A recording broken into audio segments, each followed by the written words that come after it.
doesn't.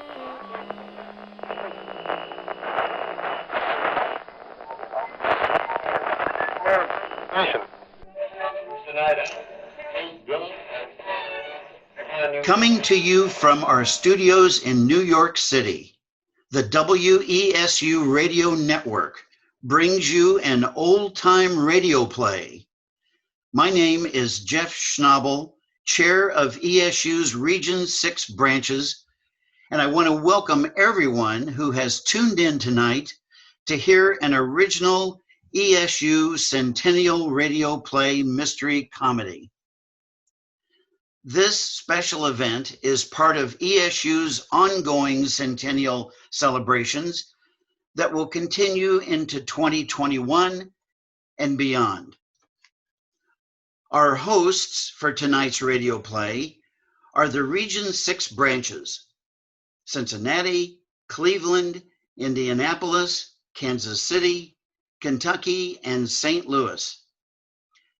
At the end of our radio play, we'll have some time for Q&A for our actors and director. So just type your question using the Q&A button below. Tonight, we're bringing you a mystery comedy called The Case of the Missing Parents.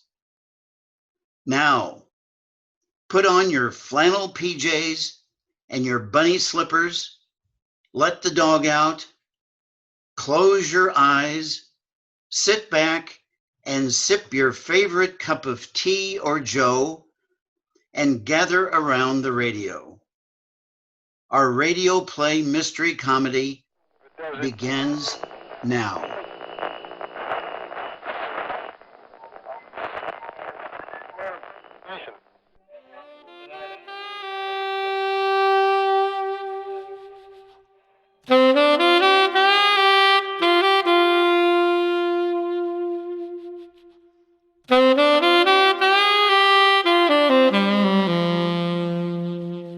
Man, it's hot.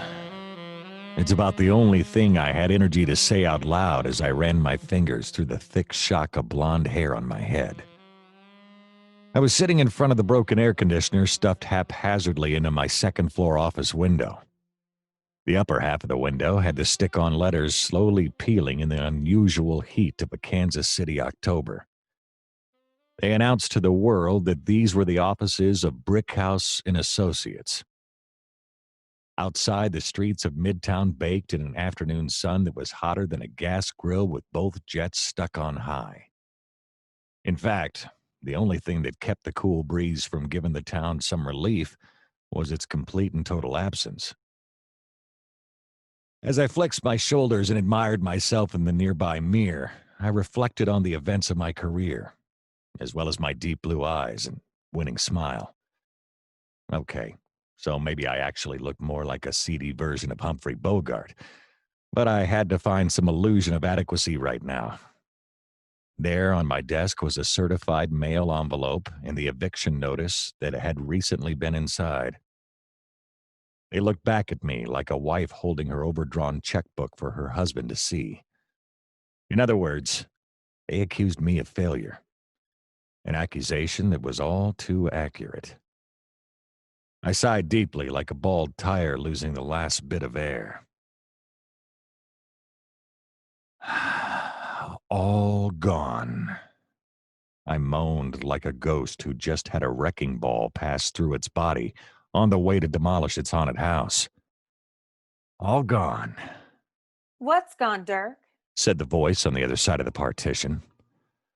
I looked up in time to see my No. I had to get used to the new job description. I looked up in time to see my investigations associate come around the corner. Libby Stackwell lived up to her every politically incorrect interpretation of her all-too-descriptive name. I stared as I tried to remind myself that my behavior was sexist, inappropriate, and completely aimed at objectifying the girl who was at the center of my gaze. I also noted that in the script the previous sentence lacked an Oxford comma after inappropriate. That gave me a bit of vengeful pleasure as I thought of my sophomore English teacher, Mrs. Davis. She insisted on that grammatical excess, and more than once had filled my papers with evil blood-red marks because of my stubborn punctuational resistance. Miss Stackwell, I was just reflecting, as I glanced again in the mirror, that our days in business may be threatened, Oh, no. she said in a voice that could out-silk silk. What makes you say that? As she walked toward me, I tried unsuccessfully to avoid looking at her T-shirt, printed with the particularly appropriate words, "My eyes are up here, buddy." Oddly enough, the next words out of her mouth were, My eyes are up here, buddy. Dirk, seriously, are we going to have to get you back into that sexism resistance training class again?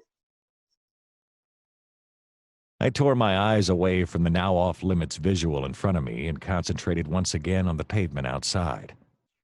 A little kid listlessly threw a stick for a small dog to fetch. The dog shrugged and doggedly refused to give chase. "I'm sorry, Miss Stackwell.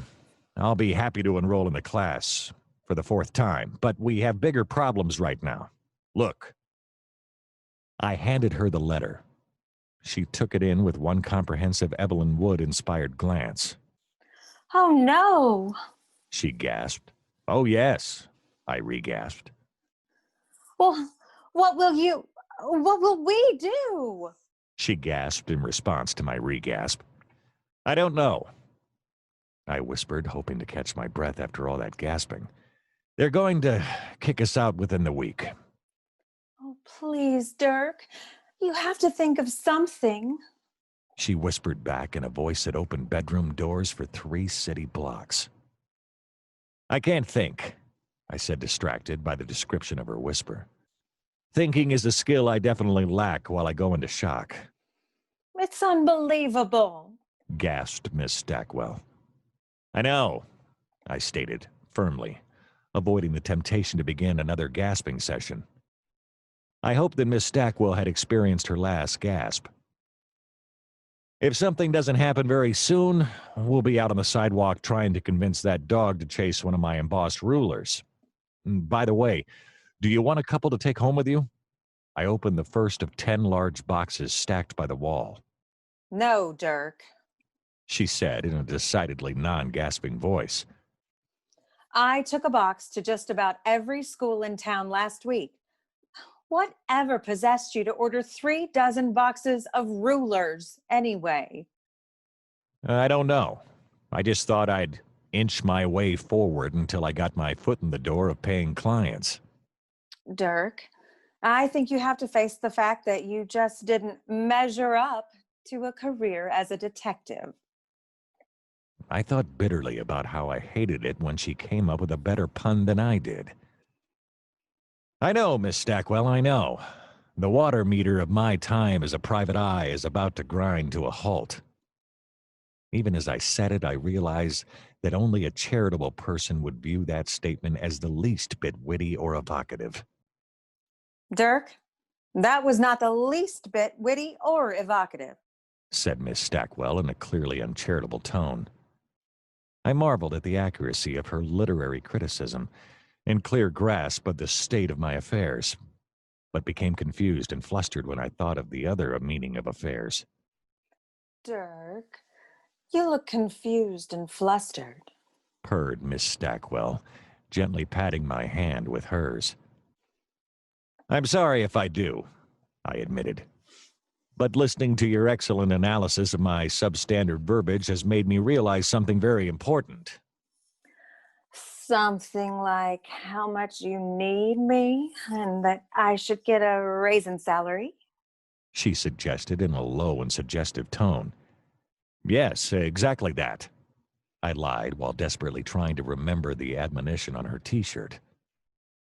Dirk, my eyes are up. Okay, wait. That's not what I meant at all.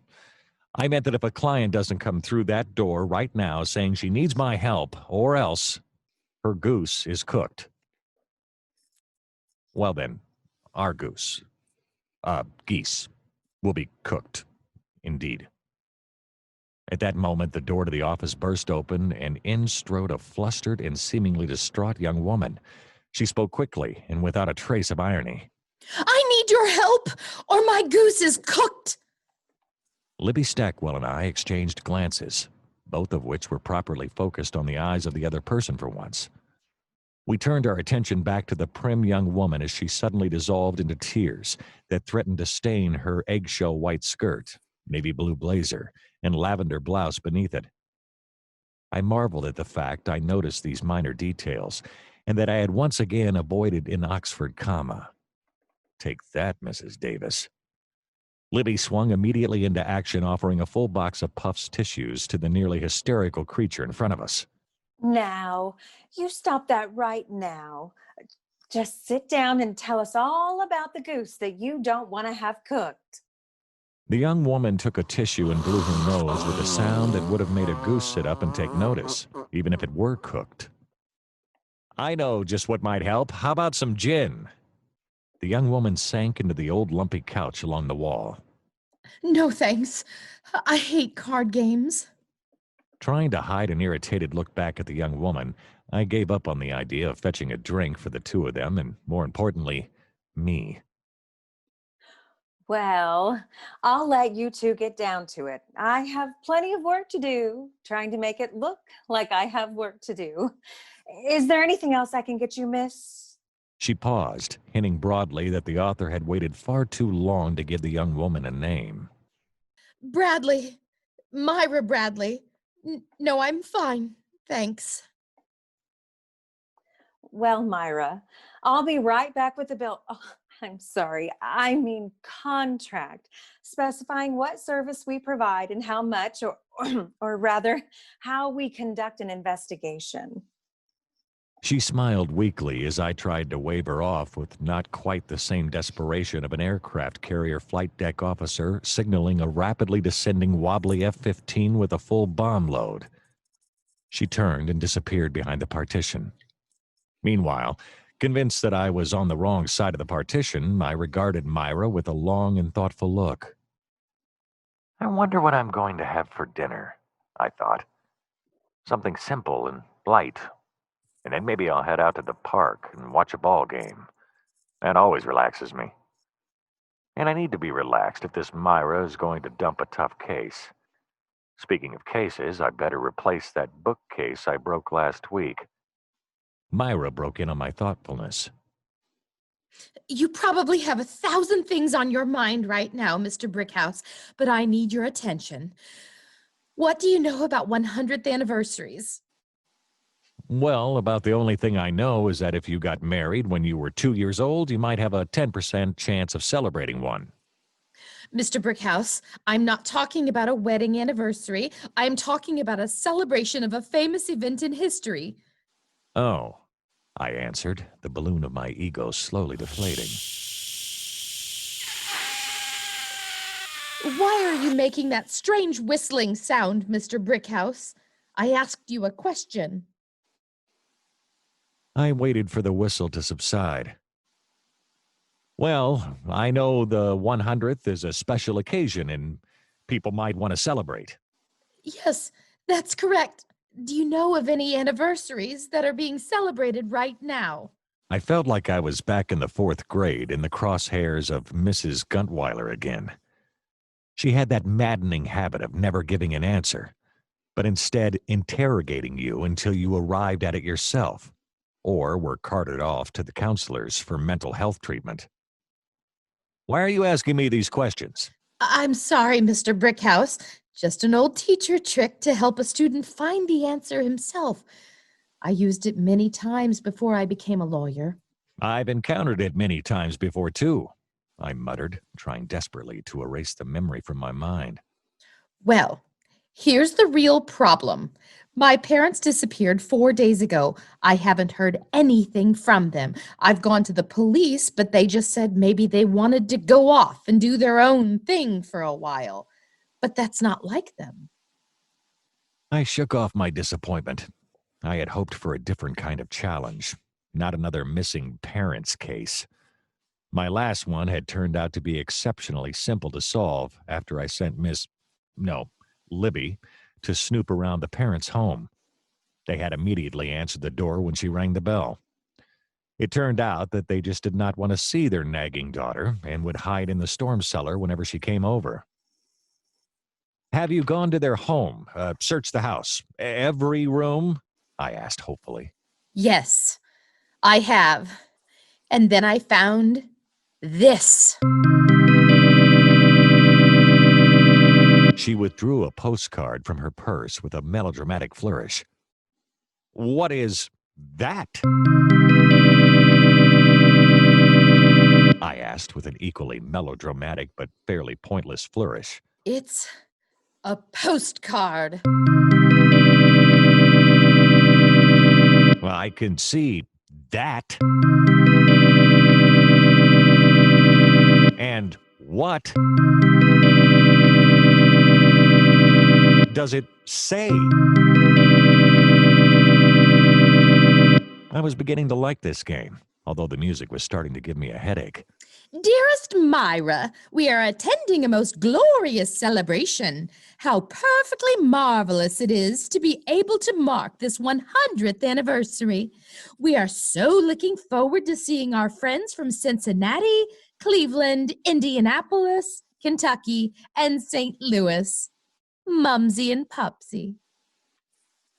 My disappointment was audible as I reached for the card.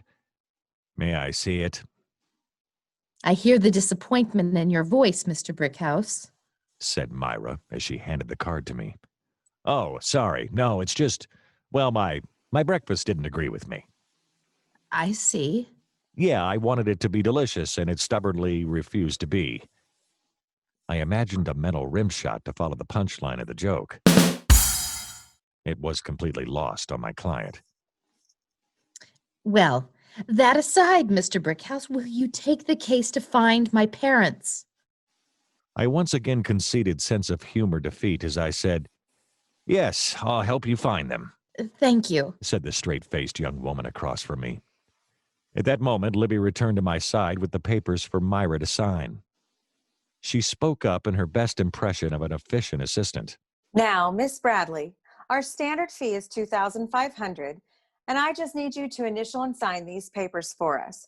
It's just a formality to be sure we have a clear understanding of the fiduciary and pecuniary responsibilities of respondent And she went plaintiff on with a well-rehearsed and completely nonsensical recitation that she reserved for clients who seemed to be more than a little naive about such things. Miss, I'm sorry, your name is? Stackwell, Libby Stackwell. Yes. Well, Libby, I'm afraid you mistake me for someone who seems to be more than a little naive about such things. However, being an attorney myself, I can figure out these papers and their contents quite easily. There followed a scene that would have made the Marx Brothers' party of the first part routine look mild, as Myra and Libby haggled and argued over the contract as presented. I knew better than to interfere and busied myself at shuffling papers from one part of the desk to another, and then back again in a vain attempt to look busy and unconcerned. I decided to try to break the ice of an increasingly cold exchange between the two of them. Hey, did you hear about the oxymoron that walked into a bar? They both stopped and stared at me.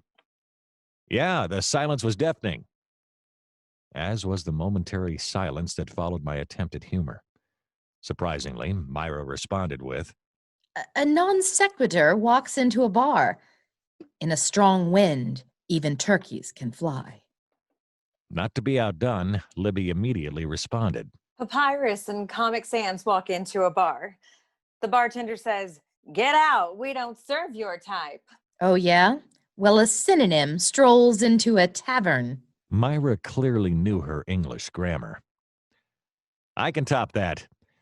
An illusion walks into a bar, despite the fact that alcohol is its Achilles heel. Not so fast, Mr. Brickhouse. A mixed metaphor walks into a bar, seeing the handwriting on the wall, but hoping to nip it in the bud. Hyperbole totally rips into this insane bar and absolutely destroys everything. Falling slowly, softly drifting, The chiasmus collapses to the bar floor. Hey, okay, none of us are going to walk into a bar unless we get this contract signed. Libby, there's no literary device in that sentence. I know that, but this delay is as helpful as giving a set of wire coat hangers to a homeless man. Wow, I think that was a simile and an allusion. Dirk. Okay, back to the contract. I was left to muse as to what exactly a chiasmus actually was, while the negotiations grew more heated. Eventually, the original 8-page document, containing 19 blanks for initials and 3 signature pages, was whittled down to half a page, which simply read, Myra Bradley hires Dirk Brickhouse and Associates to find her parents for the amount of $237.50 plus expenses. There followed lines for her signature, mine, and for Libby, who signed her witness signature with such frustration that the clear impression of that signature was left on the finish of the desk. I got some more detailed information from Myra, a check for half the fee, and finally escorted her out the front door of the office. I turned to see Libby pulling out the ledgers and starting to work the calculator on her phone at an almost frantic rate of speed. So, here's the money to get me started on her case. What does that make our financial situation now? Bad. Bad? Bad. How bad? Bad enough. How bad is bad enough? Bad. I realized that a redundant bad meant a geometric progression of badness was swirling in Libby's mind. Speaking of swirling, can I get you a drink? No thanks. I have to find the good and the bad of these books. I was tempted to pour my own drink as well as break open a thesaurus to find a synonym for bad, but we'd had enough literary fun for the afternoon. I resisted both urges. Instead, I went back to my desk and powered up my aging compact computer.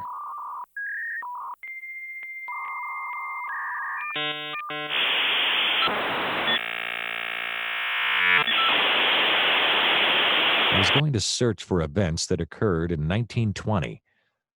What were Myra's parents celebrating? We'll be right back after this commercial announcement. Do your conversations sometimes lack polish and interest? Have you ever noticed your friend's eyes glaze over as you try to make a clever statement or salient point? Do you find yourself isolated at cocktail parties with the nagging suspicion that the bartender is only listening to you because he's getting paid to do so? Then you need the Oxford English Dictionary. This complete compendium of the English language not only reveals a plethora of words that make plethora look simply pedestrian, but also delves into the fascinating background of each word. Soon, you too can be engaging in brilliant conversational moments like, yes, I remember the remarkable sound of Coddy Moddies from my excursion to the New Hebrides last year. And you'll remember to then follow up with, and did you realize the term Coddy Moddy was first recorded by John Ray in his seminal work, A Collection of English Words Not Generally Used, which was published in 1673? Of course, that was Volume 1, which was soon followed... Yes, imagine how you'll be the life of the party after a few simple months of perusing the invaluable OED. Now available online as an online subscription for $90, as well as in the classic print edition for the very reasonable purchase price of $1,295. Shipping and handling terms and the loans to cover their cost available on request. Reinforced shelving is not included. And now, we return you to the case of the missing parents part 2. Hundreds of hundreds.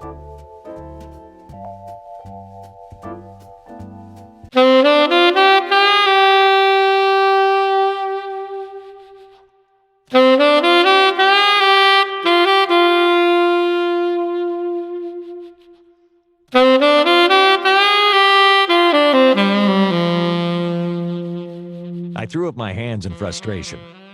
Fortunately, they remained attached to my arms and did not literally leave the premises. I was finding no evidence of an important anniversary or commemoration. In fact, I had just barely gotten past the login screen, and I was afraid that the ancient machine would finally expire in a shower of sparks, a high-pitched R2-D2 whine, and the blue screen of death on the monitor. Libby, I think it's time for me to get moving on this case. Do you have my Rolodex out there? I told you last month I entered all those contacts onto your phone, Dirk.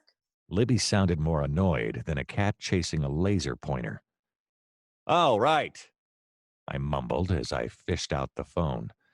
After several minutes, I finally succeeded in locating the number I was searching for. Kansas City Public Library. The voice on the other end of the line was surprisingly pleasant, and even more surprisingly, live. How can I help you? Hello. Is Donald McTavish there? I almost didn't get the request out because I had been so prepared to enter 2 if you don't know your party's extension and would like to access our staff directory. I'll check and see if Mr. McTavish is available, sir. 1 ringy-dingy. 2 ringy-dingy. A few seconds passed as I began to ponder the strange coincidence that had led me to contacting my old friend McTavish. I remembered our days together as we both worked at the local Applebee's, took night classes in hospitality and hotel management, and skateboarded on weekends. McTavish had gone on to build his own successful private catering and events planning company, the Skater Caters. He also served as a part-time researcher for the Metropolitan Library System, specializing in events and anniversaries. I had gone on to abject failure at a number of ventures, including what appeared to be my next loss, Brickhouse and Associates. Hi, this is McTavish. What's up? I wondered how he could get away with such informality in a place that seemed the antithesis of informal. But of course, this was someone who had worked an angle that meant the library allowed him to use their phones as his private business line as well. Donald, this is Dirk Brickhouse. Dirk! Hey, a long time, pal. What can I do for you? McTavish radiated energy like a stainless steel sculpture at the end of the day in Death Valley. I'm on a new case, Donald. Someone's parents are missing, and the only clue she has is a note saying that they are heading to a 100th anniversary celebration. You're the event planner. I wanted to see if you knew of any big celebrations of 100 years going on around town. Yeah, there's always something going on, Dirk. Celebrations, commemorations, reunions. I think we can cross off the reunions, Donald. Ha! Dirk, right on top of things as always. Well, let's see what I have on my calendar, or what's on the competition's calendars. Donald, you don't mean to tell me you spy on what your competition is doing. Actually, Dirk, I mean to tell you exactly that, even if my colleagues would rather not admit that they do exactly the same to me. I looked at the research list that Libby had printed out after a 5-minute Google search on her brand new Dell computer and made a quick decision. So, Donald, I'm going to give you a bunch of 100th anniversaries we found over here. Why don't you tell me if you know of anything going on with them? There was a pause at the other end. Okay, while you do that, I'll keep scrolling through my dates and events and see if anything really important comes up. I ignored the not-so-subtle insult. Great, okay. You don't have anything there on Ponzi schemes, do you? What? Charles Ponzi, arrested and convicted of running one of the first widespread scams in 1920. He'd recruit investors for a shell company by promising them big payoffs. Then he'd use the money they invested to pay off earlier investors. And so as long as new people kept investing. The earlier investors got their payment. But if Ponzi failed to find new investors. Then people got nosy about the real structure of the scheme. And bluey, everything blows up in his face. I had rather liked this idea when Libby first explained it to me. Several times, slowly. Until she told me what happened to Charles Ponzi after the scheme fell apart. I don't think there are going to be many people who would want to celebrate a guy who commits securities fraud, Dirk. I considered current events and some of the people I had met over the years. You might be surprised, Donald. Okay, a couple more. Did you know that Ray Bradbury and Isaac Asimov were both born in 1920? There was a long, silent pause at the other end. I plunged on. Those are two of the most famous science fiction writers of all time. Silence. In fact, Asimov was a trained scientist. More silence. I was beginning to get worried. Yeah, and he wrote a bunch of books and articles about contemporary scientific ideas as well. The silence on the other end continued as though noise had been outlawed. Haven't you heard of Bradbury's Fahrenheit 451? Silence of the Lambs. Or the Martian Chronicles. If silence is golden, then one of us was getting very rich. How about Asimov's Foundation trilogy? The silence was reluctantly broken. Dirk, even if I had heard of them, which I haven't, who's going to hold a birthday party for two nobodies? Nobodies? Donald, the articles and books these guys wrote shaped my early years. This time, the silence was broken by an abrupt laugh. Ha! Well, that explains a lot then, doesn't it, Dirk? Oh, very funny. Have your little joke. I don't suppose you've heard of anyone celebrating the 100th anniversary of Agatha Christie's first book? Not only that, but I don't even know who Agatha Christie is. Perhaps more accurately, was. And I refer you back to birthday parties for nobodies. All right, you Philistine. Agatha Christie was perhaps the most famous mystery writer of all time, and her first book was completed and published in 1920. And for your information, the title is The Mysterious Affairs at Styles. Okay, enough of my list. Did you find anything? I could hear pages flipping on the phone. Okay, let's see. There's something in here about the Toy Museum celebrating Raggedy Andy. Oh, yeah, I saw that too. 1920, first Raggedy Andy dolls joined Raggedy Ann. If she was so raggedy, why didn't she find a rich Andy? I refuse to dignify that question with a response. Suit yourself. Hey, what about the Negro Leagues Baseball Museum here in town? What about it? This is their 100th anniversary, and they have a dinner on the schedule this week. That's it. I ended the call abruptly and yelled across the office. Miss Libby, I need my car. I was brought back to earth very quickly. Dirk, the keys are hanging on the hook behind your desk. The car is parked in the City Hall parking lot, second level, southwest corner, and it has just over a half a tank of gas. How do you know all this, Libby? I was with you the last time you drove it. Oh. In May. I see. A block and a half to get a caramel macchiato. Right. Okay, I'm a wimp and don't like to walk. And you made me pay for my own vanilla chai. And I guess we can add cheapskate onto that, too. Is there anything else? The pay here's really lousy. Oh, now we're getting to it. I'm really a lousy boss, too. Anything else? No, that about covers it.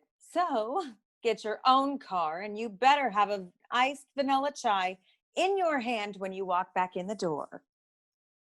I found the car, brushed off the dirt and cobwebs, and got into the driver's seat.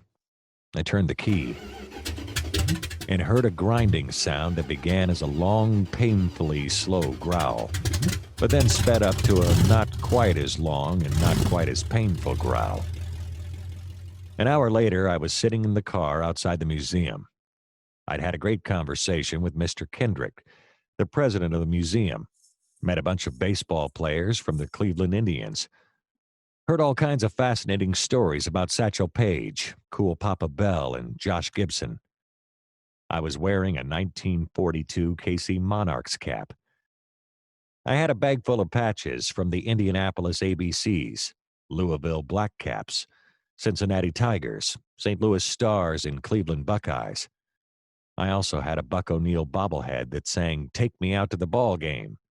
And I had found out that the Bradleys would not be going to a dinner at the Negro Leagues Museum. I called the office. Rickhouse and Associates, what do you want? Libby's mood had obviously not improved. Hello, Miss, Libby. No luck here. The dinner is just for some ball players from Cleveland. Any calls while I've been out? Yes, Dirk. Donald called with another lead for you. By the way, where have you been? The Negro Leagues Baseball Museum in downtown KC. I got to meet the president, Mr. Kendrick. Oh, Bob. Oh, yeah, he's a great guy. This time it was my turn to be silent on the phone. Dirk, are you still there? Yes, Bob? You're on a first-name basis with the head of the Negro Leagues Baseball Museum? Sure. Anyone who meets him is, or should be. Amazing. The next thing you're going to tell me is you're on a first-name basis with the mayor of Kansas City and Princess Anne of England. Well, probably not. Good. Because I don't know which mayor you mean. Kay or Sly or Quentin. They're all neat people. I can't believe this. Well, at least Princess Anne. Dirk, you did know I spent my senior year at the London School of Economics.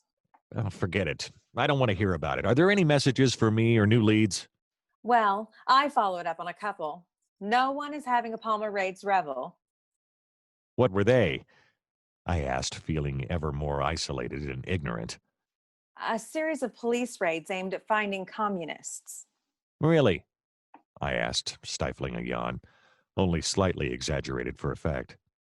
Okay, if you are going to be that way, I'll just run down the list. Antwerp Olympics, the first time the Olympic flag was unveiled, no flag festival. Irish Revolution, Bloody Sunday. No plans to drown sorrow with a Guinness. And there's no League of Nations lunch of note at the International Relations Council. League of Nations? Yes, the first attempt at United Nations. Odd thing was, it was an American idea, but we never joined it. It doesn't seem that odd the way we act today. Oh, speaking of which, there is no Spanish flu pandemic party or Wall Street bomb bash either. I guess that wouldn't be very appropriate. Wait, Wall Street bomb? Yes.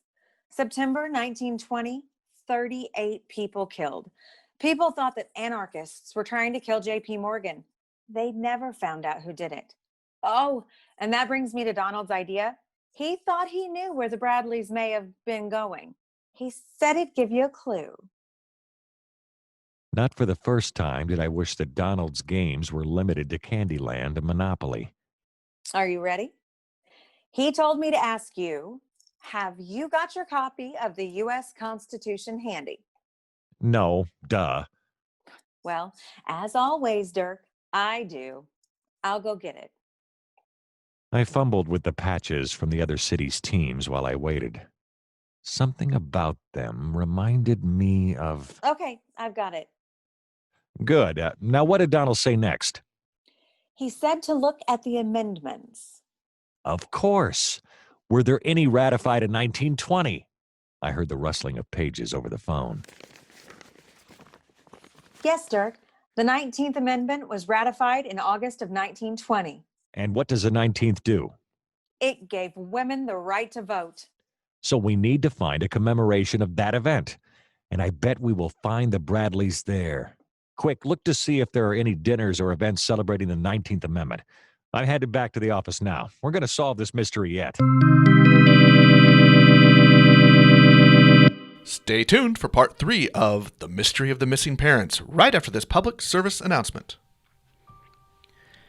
Sometimes it is the smallest thing that can make the difference in someone's life. Out there, even now at this moment, a struggling writer is sitting at a keyboard, staring at a promising script. She pauses, frozen in fear, unable to move past the end of the sentence in front of her. She is facing one of the major linguistic crises of our time, and she is lost, afraid, abandoned by grammaticians and journalists alike. Yes, she remains one of the many adherents of the double space at the end of a sentence rule. Yes, those who are over 40 are left rudderless by the modern assault on a decent pause in between thoughts. They have been urged by revisionist syntaxians who torment them with statements like, For the love of all that is good and holy in this world, stop doing this. Even if you do even a little bit of research on this topic, you'll find plenty of articles practically begging you to stop using two spaces. Slate's Farhad Manjoo went so far as to say that it is totally, completely, utterly, and inarguably wrong. Yet, these isolated individuals persist. They look at pages and see sentences, if complete sentences are even used anymore, crammed up against each other. No sense of pause or a thoughtful moment of reflection in between. No, they see everything singularly spaced. So you might as well read, "It was a dark and stormy night, the wind was howling, the old house creaked as the governess looked in horror." No, the real horror is the loss of rhythm and beautiful tempo in the visual presentation of English. Imagine if Shakespeare had not inserted extra spaces where he wanted actors to pause or move. To be or not to be, that is the question. Whether 'tis nobler, no. No, there is nothing noble about the monospatial conspiracy that has taken over printing and publishing today. Look into the eyes of these poor lost authors and essayists. They are abused and misused, left out in the cold, beset by the shifting icy winds coming from the ivory towers of academia. But there is something you can do about this looming tragedy. For just $13 a month, you can equip a writer's computer with a situational transitions automatic manipulation program, or better known as STAMP. The simple piece of software senses the user's intention and automatically inserts a double space after each sentence. Even better, the program then releases a virus that searches out other computers and alters their word programs so that they too insert the desired double space into their work. Imagine a world where the users of this marvelous invention will never again have to face ridicule or criticism for their choices in punctuation, their beautifully spaced literary creations. At last, without even realizing that they have been converted, everyone will be double spacing in a blissful state of ignorance. And you, yes you, will have been the person who made this brilliant and meaningful transition take place. Please, won't you give today? These tired, poor, huddled masses of sentences, yearning to breathe free, cannot wait any longer. The linguistic barbarians are at our gates, and the syntax wolves are howling in the snow-covered woods outside our increasingly vulnerable language cabins. They need your support, your help, your contribution to make a world safe for the lovely double-tap keystroke of freedom. And now, we return you to part 3 of The Mystery of the Missing Parents, An Unexpected Discovery.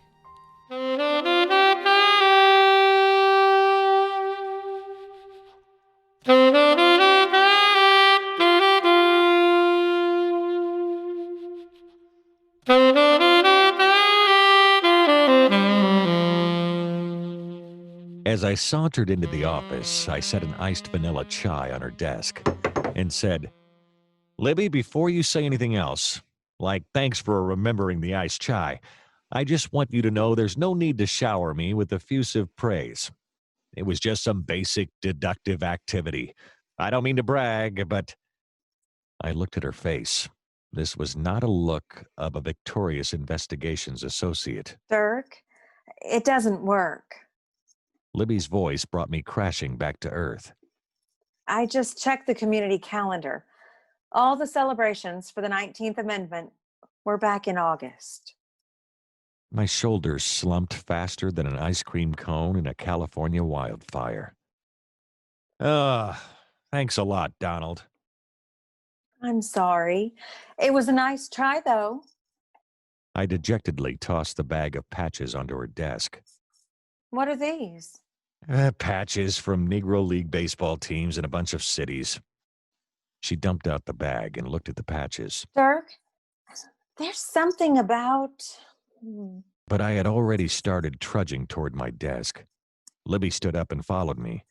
She walked over to the bar and poured me a drink. I think you're going to need this. Myra Bradley called asking about progress. She wants you to call her back. Great. Well, I guess it's time to admit defeat. I'll have to face the music. Oh, but Dirk, if you learn from defeat, you haven't really lost. Sorry, Libby, but this case beat me. I've been browbeat, beaten to a pulp, and just plain old beat. I was turned every which way but loose, hoist on my own petard and knocked for a loop. They met me in St. Louis, raced over me in Indianapolis, smashed my derby in Kentucky, WKRP'd me in Cincinnati, and burned me like the Cuyahoga River in Cleveland. Wait just a second, Dirk. That's it. I think I know where they are. Where's the postcard? She ran back to her desk and picked up the patches. She rushed back and grabbed the postcard from me. I wasn't listening. Nothing was going to rob me of my moment of complete misery. I was divided and conquered, and was the victim of a crushing defeat. Great Burnham Wood to high Dunsinane Hill has come against me. Blow, wind, come rack, at least we'll die with harness on our back. Dirk, somehow you have intuitively hit upon it. These patches correspond to the cities named on the postcard. My horse, my kingdom for a horse. She slapped me smartly 3 times, and then threw the gin in my face for good measure. Oh, what a world, what a world! I'm melting, melting, melting. I froze a few inches above the floor and looked up into her very disapproving face. Now you're just being melodramatic. Snap out of it. I know where they've gone. What? How? Where are they? They've gone to one of these 6 cities. And you figured it out without even realizing that, well, you'd figured it out. You selected only the patches that corresponded to the names on the card. What do you know? I solved the case. Well, no, but you did lead us to an important clue. What do you know? I led us to an important clue. Of course you didn't realize it. They were right here in front of you, but I had to make the connection. What do you know? I'm a complete idiot. Dirk, stop. Now all we have to do is find a centennial celebration in one of the cities on the list. We sprang into action. My Compaq was still loading Netscape, so we turned to Libby's Dell. In lightning fast succession, we considered the candidates. I ticked off the cities. Cincinnati. Isn't that called the Queen City? Yeah, and the city of 7 Hills. Have you ever tried to drive there? Difficult? Don't get me started. I'd wind up on top of one hill and look over and see where I wanted to go on top of another. And Dirk, you just have no sense of direction. I bet the local citizens could have guided you there. They tried, but at least I was able to find Skyline Chili and Grater's Ice Cream. Good? The best. Hey, it says the Reds were world champions. Oh, that was the 1919 team. They finished 3rd in 1920. Okay, let's see. Further down, a downtown building boom began in 1920. I don't see anything else about 1920. Okay, next town on the list, Cleveland. Hey, look there. Cleveland actually did win the World Series that year. Baseball is becoming a definite threat in this investigation. The Bradleys aren't fans by chance. Myra didn't say, but why mention all the friends in other cities on the list? They wouldn't come to Cleveland just to celebrate the World Series. Census that year revealed that Cleveland was the 5th largest city in the U.S. Oh, and it says Harry Davis resigned as mayor in 1920. I still don't see anything here. Next place. And we go west to Indianapolis. Nice town. Ever had one of the steaks at St. Elmo's? No. It's worth taking out a second mortgage on your home. And that's about what you'll have to do there, too. Great food. Great big price. Hey, what about the Indy 500? Let's see. There. It was won by Chevrolet. The car? No, the driver, Gaston Chevrolet. Hey, this is great. Indianapolis was founded in 1820. They're celebrating their bicentennial. Congrats to Indy, but the postcard specifically said the 100th anniversary. Is there anything big that happened in 1920? Booth Tarkington lived there while writing his novels. What is it with you and these nobody authors? Again, with the nobody stuff. I'll have you know that Tarkington won the Pulitzer for fiction. twice. And Agatha Christie wrote 88 novels and has the record for the most successful, longest-running play in theatrical history. And Bradbury... Yeah, neat stuff. But I still don't think any of it is a reason for the Bradleys to go to Indianapolis. Onward. Kentucky. Not a city. I wonder why they listed the whole state. Well, that opens a lot more possibilities for commemorations. What do we have? Well, the Kentucky Derby was won by a horse named Paul Jones. Oh, but then he lost to Man o' War in the Preakness and Belmont Stakes. That's a pretty famous name. Again, not a reason to bring people from all these cities to celebrate. Hey, wait, what about the presidential election that year? Warren Harding from Ohio won and beat, let's see, there's a name lost in history, James Cox. Oh, guess who his vice presidential running mate was? Colonel Sanders. Hey, you said guess. No, Franklin Roosevelt. Oh, but Kentucky voted for Cox, so they were on the losing side. Well, it's 100 years since Harding was elected. Would there be a celebration in one of the Ohio towns that we missed? But why would the Bradleys go from out here? Oh, and take a look at the Harding administration. Lots of scandals. Not a good record to celebrate. And what does that remind me of? Never mind. Okay, final name on the card.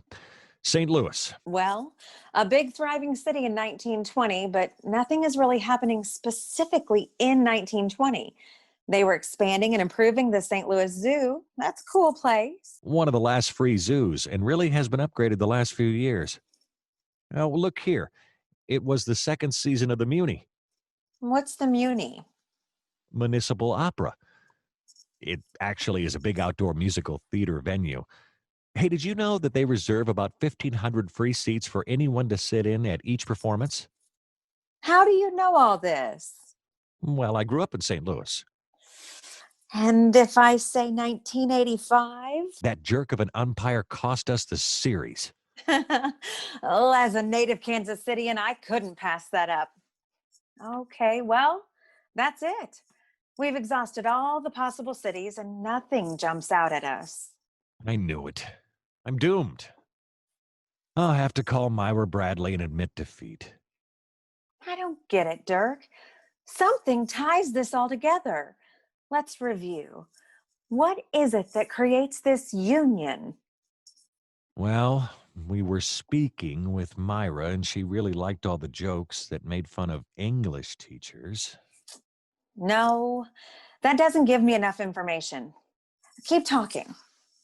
So we called McTavish, who was very proud of being a Scot rather than English, and I was speaking to him about all the catering gigs he has.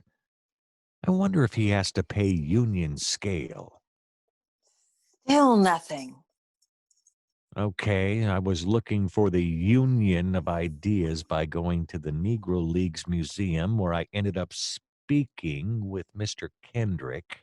Bob, And he has a great command of English when he tells his stories. and then? And then I lost it. I started ranting like an over-the-top English-speaking actor who's probably a member of a union and just went crazy. Right. And then we looked at the card with all the cities on it. I know. We are so close. It's like I just about get to it, and then it's so absurd that I don't see what's just in front of my eyes or hear what is just being said for my ears to hear. I mean, I feel like I'm telling one of those English jokes again while speaking at a college union. If only we could have figured out the clues on that card. Wait a second, Dirk. She picked up the card as I suddenly decided to put narration back in the story again. She flipped it over. That's it! Eureka! Eureka? They went to the little town of Eureka over by St. Louis? No, silly. The front of the card. We never looked at it. It has a picture of Dartmouth House. Let's call Myra right away. I was still a little baffled, but something about that name rang a bell or buzzed a buzzer or something.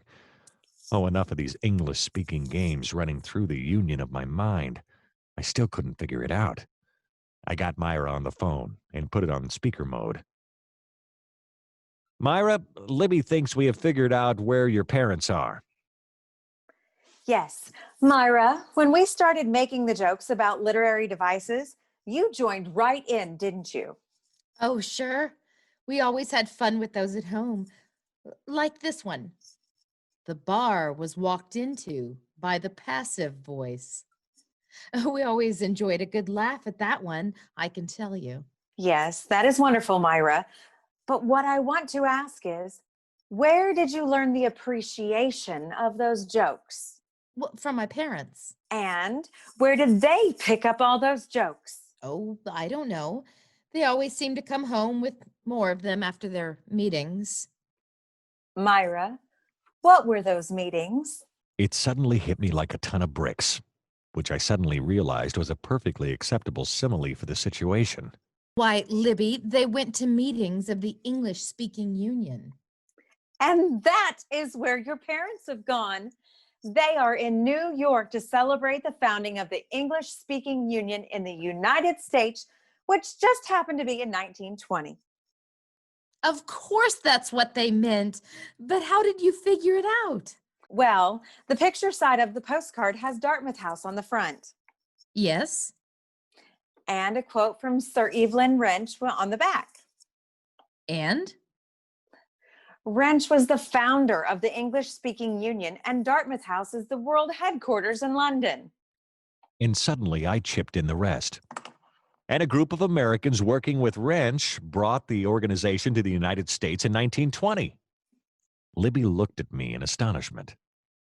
And it just so happens that the Kansas City branch began in the same year. My jaw dropped like a lead balloon. Simile. And my great-great-great-great-great-uncle, Lieutenant Colonel Marvin Gates, was the founder. Libby's eyebrows raised like Lazarus rising from the dead. Illusion. And my great-great-great-grandfather, Lieutenant Colonel Marvin Gates, was also the founder. We regarded each other until it became uncomfortable for our jaws and eyebrows to maintain their dropped and raised status, and Myra's voice kept saying, Libby, Mr. Brickhouse. Hello? Are you there? Libby quickly restored her eyebrows to their regular position. Myra, call the New York office of the English-speaking union. They have some great things going on for the anniversary, including an appearance by Princess Anne. Most of it's virtual, but a small cozy group is assembling there. Your parents were very lucky to be invited to join them. So I'm sure that's where you'll find them. But wait, I don't need to. They just walked in the door. What's that, Momsy?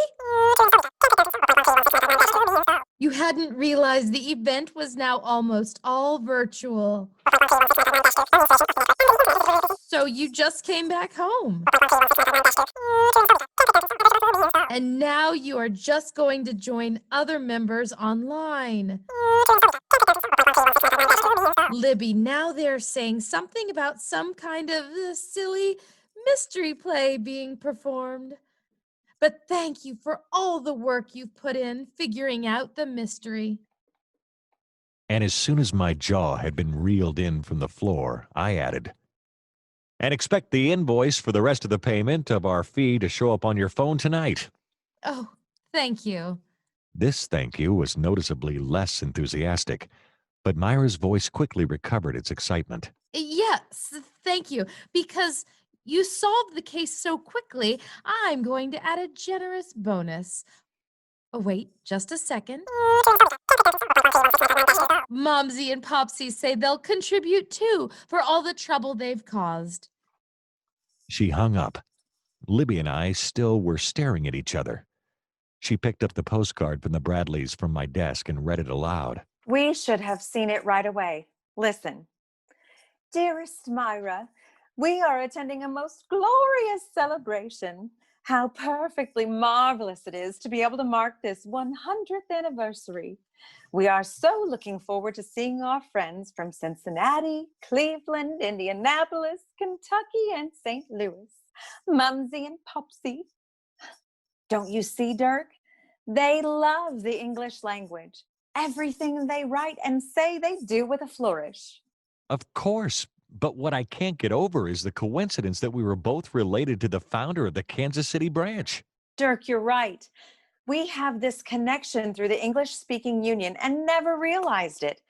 We could have enjoyed so much more time together attending their lectures and working in the English in Action program at the Kansas City Public Library. Actually, Libby, to add to the almost unbelievable series of coincidences, my mother is a teacher, and she truly has enjoyed an ESU program, the T-Lab, although it was called BUS when she went. She got to study Shakespeare in England. When she came home, she gave me a chance to learn about his works. Those lines I quoted are some of my favorites.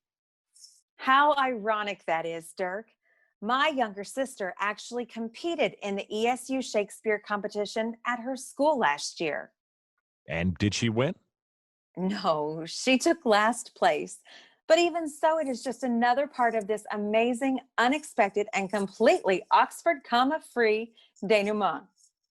Yes, I see what you mean, Libby.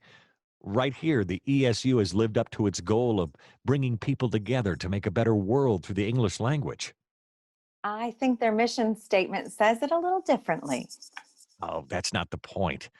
Libby, the English-speaking union has saved Brickhouse and Associates. In fact, if I may be so bold, Miss Stackwell. Please, Mr. Brickhouse, you have my permission to be so bold. I think we may need to change the name of this establishment to something that more accurately reflects the new reality unfolding here. I completely ignored the nearby mirror.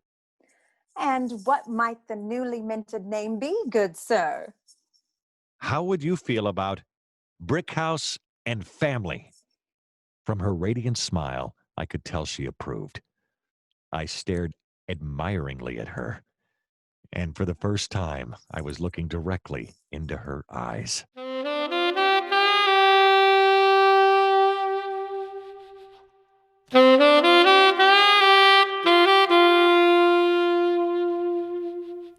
This concludes tonight's performance in celebration of the ESU Centennial. Tonight's play was brought to you by WESU and the Region 6 branches.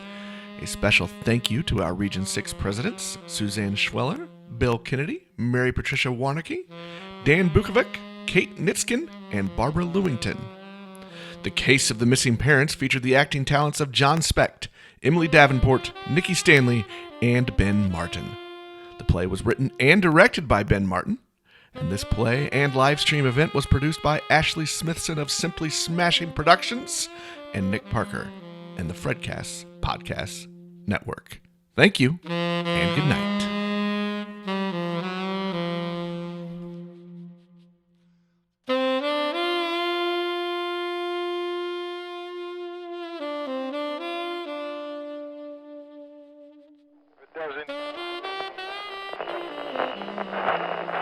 Well, this concludes our radio play mystery comedy. We would like to thank all of our actors. And Nick, let's introduce our actors. All right. Well, thanks, Jeff. Hey, we appreciate you inviting us to come perform for you. This was a fun project, and as an old newspaper writer guy, I loved all the wordplay in that one. My name's Nick Parker. I'm with Fredcast Podcast Network, and I served as the producer for this show that was written and directed by my buddy Ben Martin. And we have with us two of the other actors, Emily Davenport and Nikki Stanley. Our fourth actor who played Dirk Brickhouse was unable to be with us tonight. He had a death in the family, so we're not going to get to talk to him. Emily played the role of Libby Stackwell. Nikki played the role of Myra Bradley, as well as our Lily Tomlin-inspired librarian. I hope everybody caught that one because it made me chuckle every single time we rehearsed. And then Ben Martin played the role of McTavish, and he was also the writer and the director of this.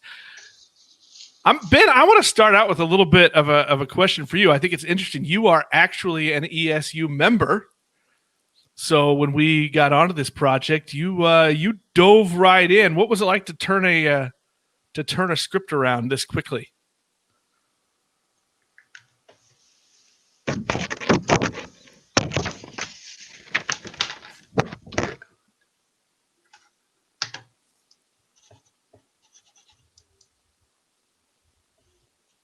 Well, we lost Ben's audio.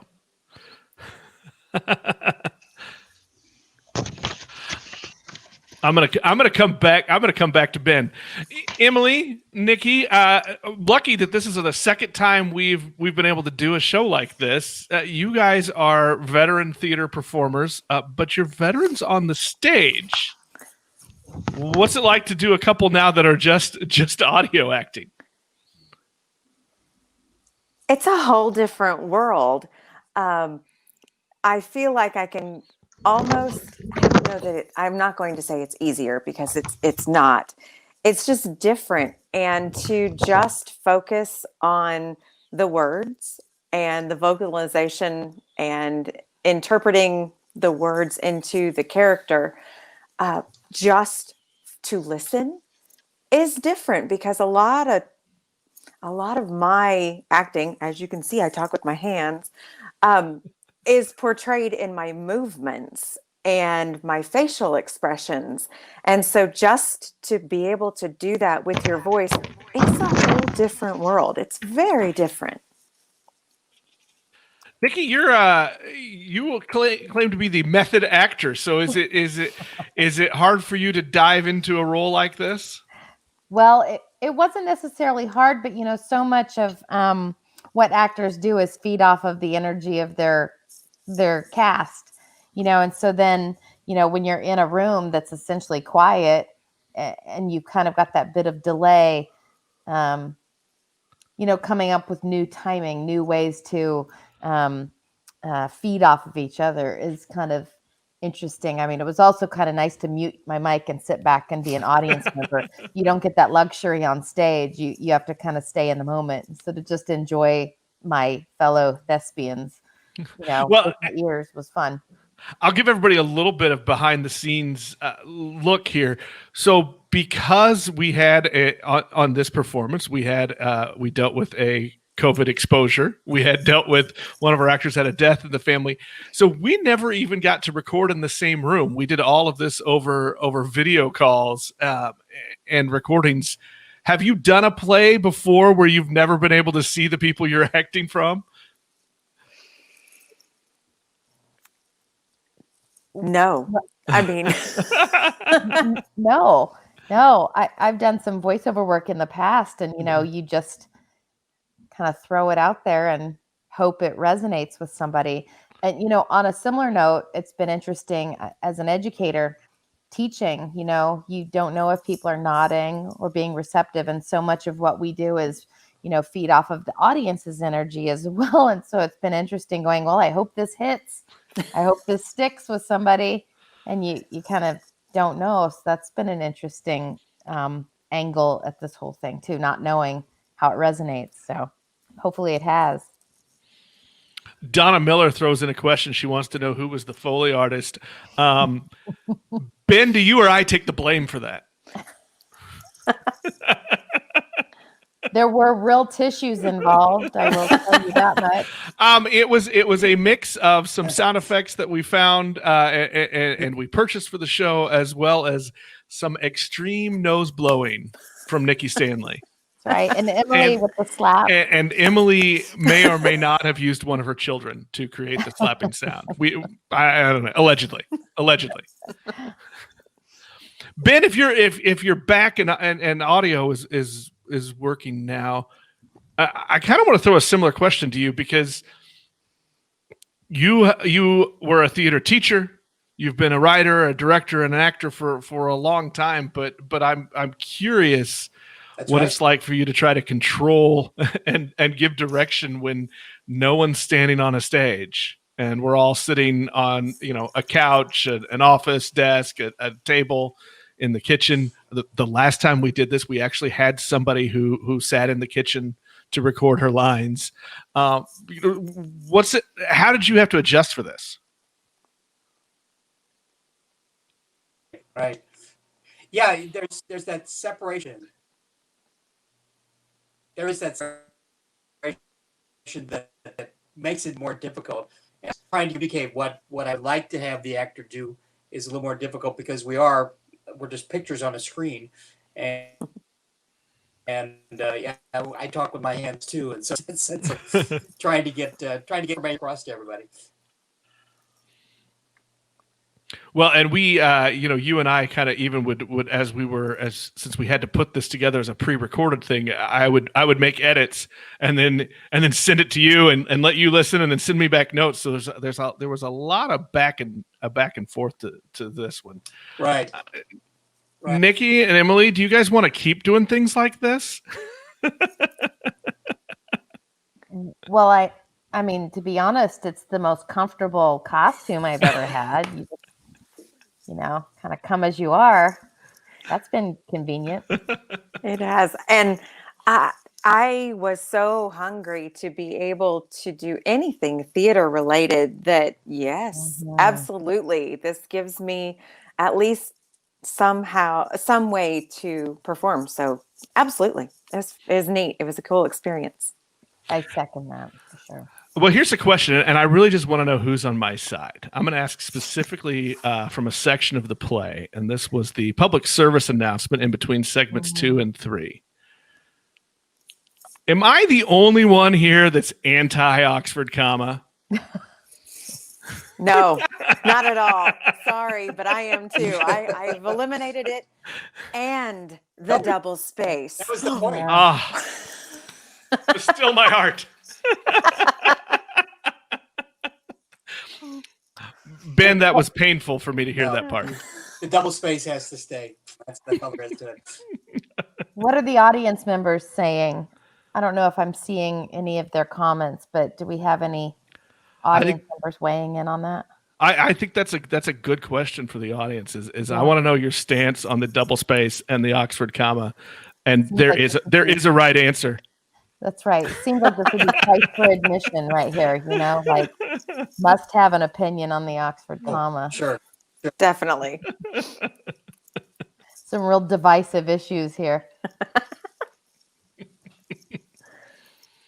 Well, we will stay on for just a little bit longer. If anybody has any questions, again, a big thank you to English Speaking Union for asking us to come perform. This was a fun script to take on. This was a fun project to be a part of, and I got to learn something new about. I knew nothing of the English Speaking Union. So Ben, you and Jeff have introduced us to something new, and it's been exciting. Ben, one of the things mentioned in the play was about a program where you go to England. You actually got to take part in this, right? I think he is muted. Right. Yeah. The way I got involved with the English Speaking Union in the first place was getting to do one of the bus summer sessions and studied at the center. I went to a class called Teaching Shakespeare Through Performance, which was just brilliant and gave me a whole new look into how I get my student more excited and more involved in Shakespeare. Well, you're retired now, so this is really going to be more for Nikki, who is still teaching. What else has this done for you as you look to kind of try to prepare students for all different types of not just roles but avenues in the theater world? Right, that's a good question. With my colleagues, this summer, kind of having a little heads up, knowing, what terrain we could possibly be heading into. We were trying to think of other ways that we could allow kids the ability to perform and, use their voice in creative ways. And, luckily I had done, this other radio program, the other one with some of you. And, it was kind of nice having that experience going, it can be done. There's other ways that we can convene, in an active arts. And so we're going to try to do some, creative angles for kids to have some opportunities to perform. It's out there. You just have to be creative. Donna Miller's going to chime in on our Oxford comma debate, okay. and she's using this like logic and reason thing that whatever. But she says the Oxford comma is useful to discover the age of the writer. The older you are, the more likely you are to use it. Well, that's true, and it makes sense. It's fair. Mhm. And does. it's fair. I still don't like it. But again, that's me. I'm an old newspaper guy, so the less space you take up in print, the better. Mhm. Well, And as see, we- I learned from a newspaper guy, and when I do communications for work, and I learned from a So I newspaper guy. actually So had- that's why. I actually had an English teacher named Mrs. Davis who marked my paper up with lots of red marks. And I had to use the Oxford comma with her, but I could to get rid of it ever since. Well, as we wrap up and before we sign off, I want to do a little cross promotion for you all. You are all part of a local theater group in the Kansas City area called Summit Theater Group. This is the second audio play that you have done, and if anybody wants to go see it, you can hit up any of your favorite podcast apps and look up Summit Theater Group, and you can see hear another original play by Ben Martin called A Candle in the Dark. Did I get that right? I always got your title wrong. Against. No, I want to sing So Elton. close. I want to sing Elton John every time. A Candle Against the Dark. Ben, that was another great play. It talks about a family's battle against polio, which is a huge, I think, parallel to all of the things we're going through now. So if people want to check that one out, they can.